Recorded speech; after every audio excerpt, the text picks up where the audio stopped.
Hello, leaders of the world. Welcome to Spread Love and Organizations, a podcast for purpose driven healthcare leaders striving to make life better around the world by leading their teams with genuine care, servant leadership, and love. I'm Naji. In this episode, you'll be getting a booster shot by hearing from a leader elected top 10 emerging pharma execs in 2018, a strong believer of leading with care to deliver results for the patients we serve. Harout Semerjian is a seasoned biopharma leader with more than 25 years expertise in commercializing specialty medicines across the US, Europe, and emerging markets. He has built a reputation for building high-performance teams, leading transformations, and delivering exceptional results. Harout spent 17 years at Novartis, where his last role was Senior Vice President and Global Head in Oncology Breast Cancer, before joining Ipsen as Chief Commercial Officer, and most recently, he was the CEO of Immunomedics before its sale to Gilead. Currently, Harout works as a consultant and investor within healthcare. Passionate about healthcare disparities and coaching talent to achieve their full potential, in his spare time, Harout loves traveling with his family to provide an opportunity to his daughters to connect and expand their horizons. I am just so honored and delighted to have you with me today. Harout, I am eager to hear your personal story. I'm sure there's an inspiring story that shaped the amazing leader you are today, people that crossed your way, moving from a country to another. What's in between the line of the impressive career that you have? Yeah, that's a very big question, Naji, and but at the same time, obviously, all of us, and myself included, it's a collection of choices you make in life, people you meet. Some you want to mimic what they do, and some you learn things maybe not to do. And probably my story is very similar. Born and raised in Lebanon, and really, very focused on healthcare from a very early age. Given that we did have some of my family members, specifically my cousin, who very early on in her life, we lost her at the age of 4 years old to leukemia. And to be honest, I didn't really understand why we lost her. I was the older person within that family, and years later, I actually remembered her name is Annie, and I remembered her and perhaps tied my passion to healthcare to helping. I couldn't help my cousin, maybe I could help other people. So that's how it really started, kind of that passion of getting into healthcare. But maybe from a degree perspective, that wasn't the case, because I did my undergrad in pre-med, but I was very clear that I did not want to continue medical school. And my chairman at the time was very perplexed as to, why am I doing pre-med if I'm very clear I don't want to do medicine? And I said, well, I love the science, I love that aspect, but I just don't want to be studying for 10 years. So I want to get into business. So that's kind of how the genesis of the healthcare component started in my very early on. So you took this tough and sad story, obviously, and it drove you, right? Like, this is what you're sharing, to go into healthcare and try to impact through the organization that you led. So how did you keep this purpose within you, and most importantly, driven to other people in your organizations for them to deliver on their purpose?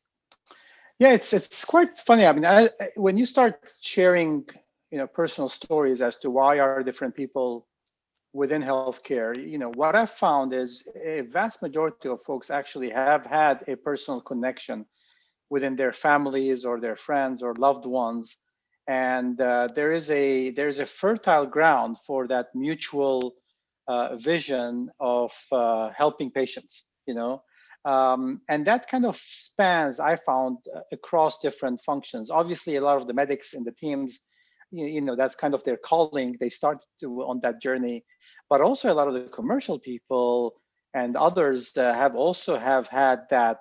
So for me, a lot of that was about, at tough times, just pausing for a bit and reminding ourselves why we're here, you know. I still remember my first, when I had the opportunity to go into transplantation or into oncology, two very different fields. A lot of folks told me, don't do oncology. This is more than 25 years ago. Go into transplantation. And the thinking was, in transplant, you're working with living patients. In oncology, you're working with dying patients. And people are like, why would you, do that? And I was fortunate, I guess, that when I joined oncology, it was really on the rise. And the discussion has changed from more of a sadder, note to really one of hope. And that really, for me, I still remember a lot of folks kind of saying, like, I came to oncology, to be in it for a few years just to expand my horizons. And I ended up staying in it for 15, 16 years, primarily driven by that hope that every year we were finding new therapies that were, making cancer, almost chronic. And the culmination of that was when I was working on a product called imatinib, Gleevec, where that truly changed the lives of CML patients. I mean, I know many of those patients. I met them, and the discussion has changed from am I going to live to new challenges, which is, can I stop the therapy enough until I have a child? Because it does have some teratogenic effects, you always find that even if there's hope, now you have to solve another issue and another issue. So that part, I found a lot of folks really motivated to solve it. So I didn't really have to push much, actually. I felt that at times when it was difficult, we just had to pause and remind ourselves, why are we doing what we're doing? And that's where people kind of fell in line and started working together again. This is so powerful. Stopping and asking why we do what we do, right? And driven by patients. Well, you're passionate about building performing team, and obviously having everyone behind this deep why. Why do we wake up every morning? And you've been successful on doing it. What is for you the key recipes? For them to be driven behind the why, but really being into this high-performing team from a culture standpoint, from a leadership learning that you had across different geographies also that you've led. Yeah, I've been fortunate to be, leading teams. I mean, with my family, I've moved 8 times. So, to different countries, and, living there is very different than visiting. Like when we moved to Copenhagen, Denmark, it's very different going on a tour of the Danish countryside versus waking up and saying, oh, now we have to find a new doctor to visit for our kids, a pediatrician, a new school, where do we buy our stuff, what time are things open, how do you do things? So, for us, it's very exhilarating because, as you stay open, you learn new things every day. But then how do you build high performing teams when there's so much cultural differences, there's, value differences, and it's all about, I mean, for me, it's all about finding the commonalities versus finding the differences, and there are some things which are very universal. Wanting to help others is universal. Wanting to be part of a, winning team is universal. And whenever you will find some people who are just not, into that, I would help them find their calling, but somewhere else, not necessarily in our team, because in our team, every person is responsible for the well-being of the person on their right and on their left, and we really, do that as a daily practice. The idea is, can you find folks who really are aligned with the story that 1 + 1 is equal to 3, or are they more, interested in being successful by themselves? And there are many roles where, you need those individual contributors who are very good, but as a single person, you can't put them in the team. The team needs to be more folks who are driven by the team success. So on the HR side, like I usually triple or quadruple the budget for people development in any organization I go. So sometimes HR likes me, sometimes they don't, because it's a significant cost. But the idea is that traditionally what I've seen is a lot of those more elite trainings, let's say, are reserved for higher ranking people in the organization. And my philosophy has been actually to say, look, invest hard, invest early, and invest right on people who you think we're taking bets on. They have a potential to go far, but why would you wait until 10 years afterwards to invest in some of those great programs or mentorship access to great mentors? Have that early on in their career so that you can shape it for a much longer period of time. So that's been one of the biggest things that some of my mentors have done to me, and I've benefited tremendously from their courage and their vision. And I try to do that, by giving back to the teams that I work with, and really making sure that there is something in it for them as well. We're not just here to do a job, but if we do this right, you can be a great leader, and you go on and do your own thing, and also be a great leader. So give forward in a way. Yeah, and it's super powerful. And you started with in your team, each person is responsible for the well-being of the person on the right and on the left. It's talking about high-performing team and starting with this, I think is super powerful and inspiring. I want to go into what you shared, like the tipping point, I would say, in your career that accelerated. So you talked about mentors and people you have who crossed your way. Is there a moment where you felt like, this is the right moment for you to keep on growing and be able to lead great organizations, again, in so many different cultures? Yeah, I mean, I've had many of those, great opportunities where you meet somebody and, they understand what you're trying to do and help you, and not just help you by doing exactly what you're saying, but to help you in giving advice on really, doing it or not.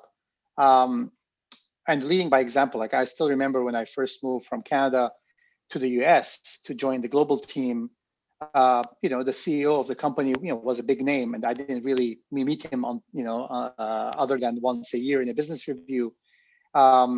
But then when I saw the person, the CEO in their natural habitat in the global team, I still remember the first day I was in the cafeteria, and I kind of saw somebody who looked like him, but I'm like, there's no way this is, the guy, because he was holding his tray and waiting in line to get his food.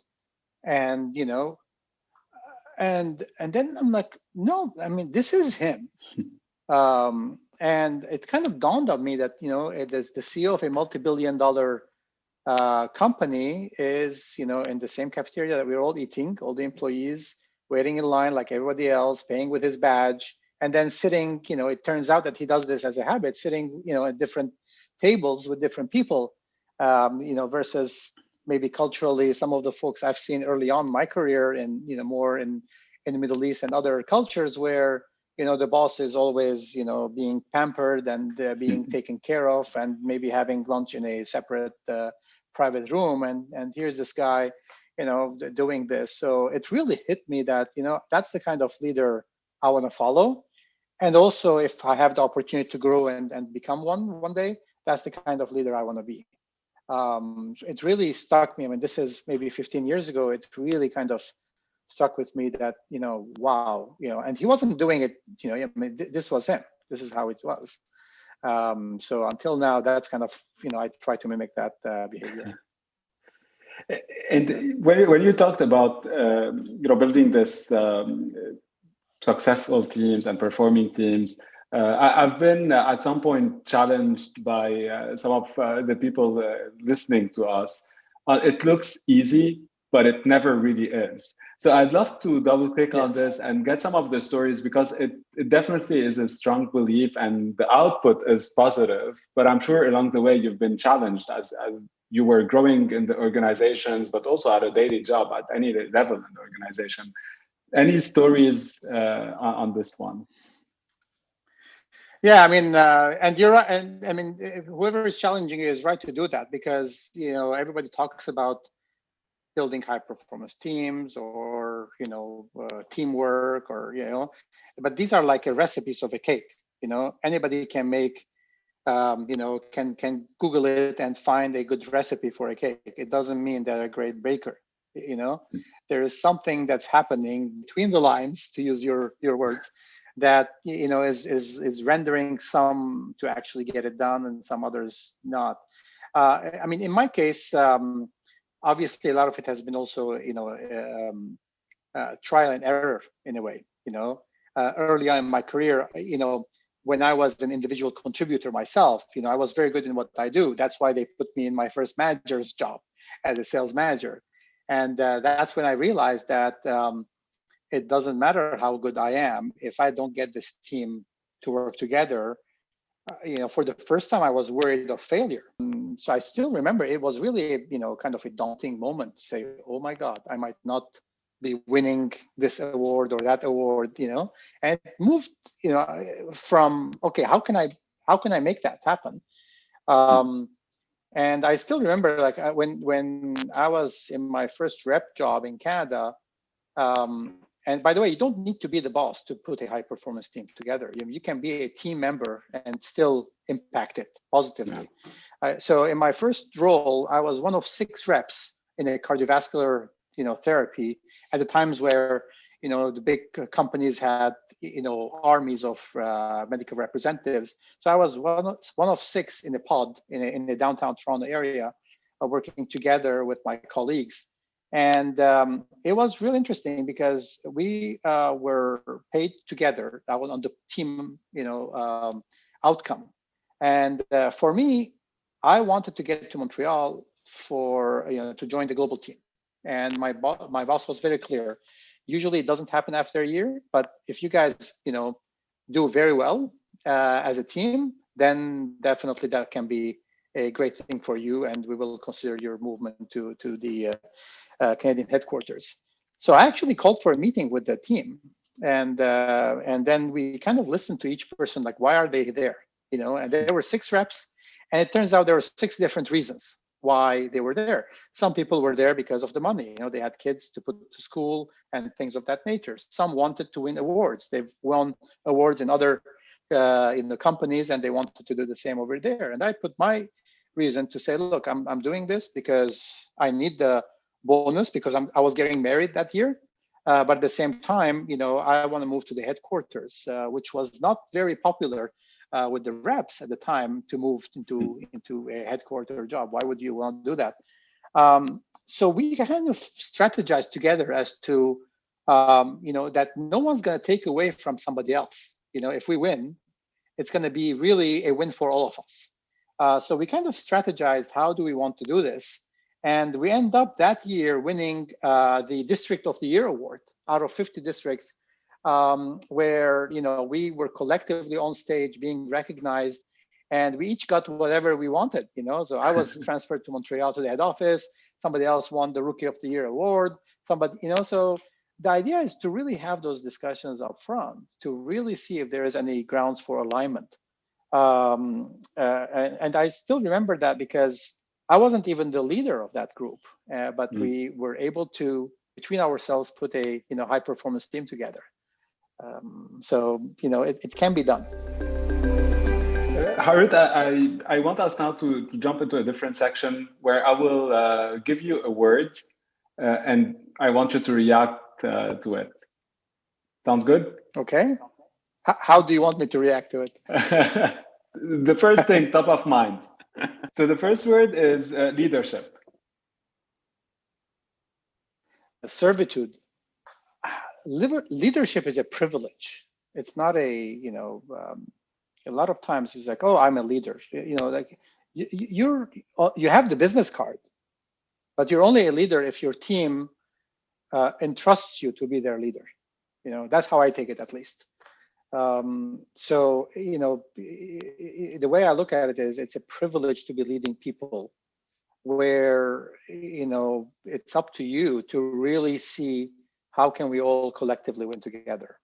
How can the sum be greater than the parts. And when you realize that you're there for the well-being of your team, that's the first job, and that's not a part-time job. The bigger the teams are, obviously in the last several years, my teams have been quite large. That is the full-time job. It's not like something you do on top of your job. That is your job. It is to take care of your team, to make sure that everybody is in good shape. They're clear on the mandate. They have what it takes, both in terms of competencies, but also that will to do it. And that we're all working in a way together, but also they have their space, that I'm not in their hair all the time telling them how to do it. That's kind of why we hire people, so that they can figure things out. But we're very clear about the mandate. When do they ask for help? How can people stand together to do that? But at the end, that's the role of the leader, is to really make sure that clarity and cadence is there. What about the word change? Opportunities. You see, change is going to happen around you. You like it or you don't like it. If we're standing, the world is turning. And it is changing. So, I find sometimes, I chuckle sometimes when people say, "Oh, I knew how things were before. Now I don't," because the biggest currency these days, I'm sure you've heard it multiple times, is agility. The ones who are going to survive and thrive are the most agile. That's been the history of evolution since the dinosaur times, and continues to be in organizations, in people. And the moment you hear change, for different folks, it triggers different aspects. Some would say what I just said, opportunities. Some would say risk. And the one thing actually over the years that I've come to realize, both are right. Change does give a lot of opportunities, and I'm an optimist by nature. But at the same time, especially as you're entrusted bigger businesses, bigger teams, you have an obligation as a leader to also look at the potential risks that can come with it and make sure you're mitigating them. So that's kind of one thing I've seen, in myself at least, change in the last 5-7 years is, I'll go to the opportunities, obviously, because that's kind of a natural thing for me. But I also surround myself with people who might see the risk, because I might not see it. And, it's not good if I don't see it. So, I try to kind of make sure that the team is full brain, where I'll look at my competencies and marry them with other competencies I might not be good at, like organizational skills, not my thing. Although it's very important in a team. So, or else no one shows up on time. And so I make sure that we have people accountable for the different parts, so that we're working together as full brain. So that's kind of where any discussion will have it as, okay, let's look at the opportunities, but let's make time to look at what can potentially go wrong in that change, and can we mitigate it? Can we see it, and can we mitigate it? Mentor. A mentor is inspiration. Mentor is like a coach, a truth teller, where they're not taking over the ball on your behalf and shooting it on your behalf or playing on your behalf. They're standing and being the mirror in a way, to tell you what they're seeing. Because sometimes, I remember some of the most interesting discussions I've had are with some of my mentors, and until now, whenever I'm taking on a new job or taking on, I have 2 or 3 very, very inspirational mentors. I call them until now, and it doesn't mean that I will do exactly what they said, but I need that perspective, because it's been so helpful for me over the years. And they're truth tellers. They can't just be a cheerleader. They got to really keep you honest. And that's what I find, especially the more you grow in any organization. I start seeing that I have less people challenging, and that's actually not a good sign. You want to make sure that there's that healthy dialogue. You want to make sure that there's folks speaking their mind in a good way, especially when we're in a debate phase. And that's kind of some of the things that mentors have taught me how to do it. Instead of just kind of deciding and moving on, to really pause. Pause was never my big thing, but really over the years I've learned the power of the pause, and that really is a testament from one of my mentors in particular. Yeah, and jumping on that, you talked about diversity of thoughts, diversity of capabilities that you bring within the team. And here you're talking also about people saying what they think, right? And bringing their ideas and challenging back. And many times it's the more you grow in the organization, the less people would come and talk to you, right? And say what they think, because you're obviously senior VP. How did you manage to keep this culture of openness and people speaking up? Well, whenever we're building a team, I invest quite heavily on the team dynamics, on really making sure. A lot of times, I've been part of teams where, you take half a day and you go off and off-site and try to figure out how, each person, what is important for them and all that.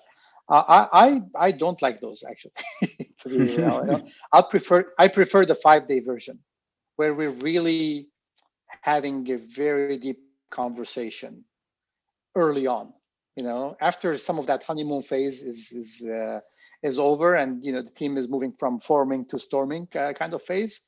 I find it very helpful to go offsite for a week.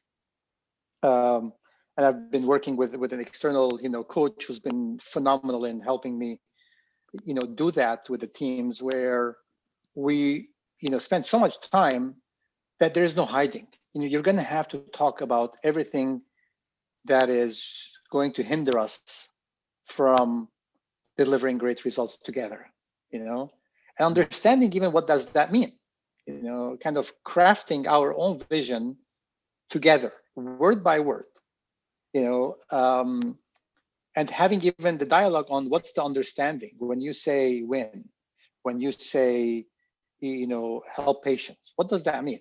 Because there are so many different ways you can do that, but what does it mean within our context?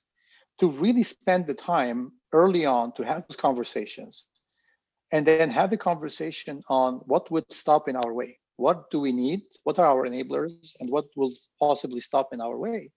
In a way where people come very clean together. Only then you can build. Once all these things have been discussed, only then you can build. Only then you can go forward. But when you do, sometimes people don't do that because they're busy. They want to start getting things done.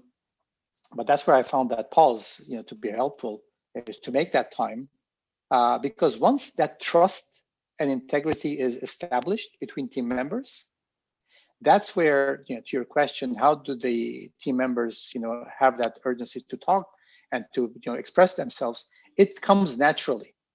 Once you establish that parameters of trust and integrity in a team, then the healthy dialogue comes afterwards. The healthy debate comes afterwards. But then people realize that, we do that until we get to a decision. Once we get a decision, then we're all aligned on that decision. It doesn't mean that we're all like the decision, or we all would have picked that decision, but we will all align our messaging, our actions on that decision going forward. So that's kind of where I've seen teams really grow, going through that journey. And sometimes, to be honest, for every 2 steps forward, there's 1 step back. You got to realize that's going to happen, and it's okay. As long as your steps forward are more than your steps backward, net, you're still moving in the right direction. Yeah, and it's, as you said, it takes time, but it's such an important investment to speed up things at the end. The last word would be spread love in organizations. Spread love. So it's a quite a charged word. Spread love in organizations. You don't hear too often. At least I don't hear too often. Somebody saying, can you spread love in organizations, or what does that mean? I mean, I guess what for me, what it really resonates is what are organizations? I mean, if you think about in healthcare, you take any pharma or any biotech. What is it? It's a collection of people who want to be a team, a high performance team, and work on projects that will transform healthcare and humanity. But fundamentally, it's about people, right? That's what it comes down to.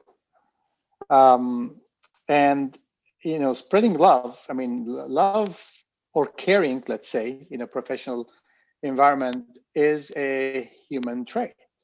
If you don't believe your boss or your team members really care about you, are you really going to give your best? Or is this just a job or just a paycheck?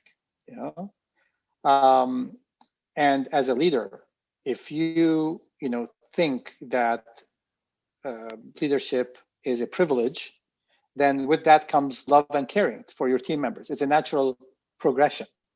If you think you're the boss and people have to follow whatever you just said because somebody gave you the title, then maybe you don't need love or caring. You just send an email saying, I need this from you, and the person you normally will do it, and that's more transactional. They will do it until they don't. But would they really go further? That's where leaders I've worked with, and I've given them my best, are people who I knew cared about me personally, not just what I produced, but personally. And if I had an off day, they would ask, are you okay?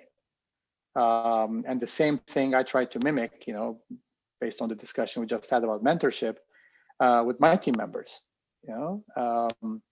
When something is off, the first place to start is, are they okay? And if they are, then okay, we can move on to whatever it is. But a lot of times, people, try to separate their personal and their professional lives, but it's very difficult. I mean, I don't know if I can, bring or stop bringing some of my, if I'm having if my daughter is sick, or if she's having an issue with some exam, would I stop bringing it to the work? Kind of check it with the coat. You get to the coat check in the winter time. You take off your coat and you take your personal issues.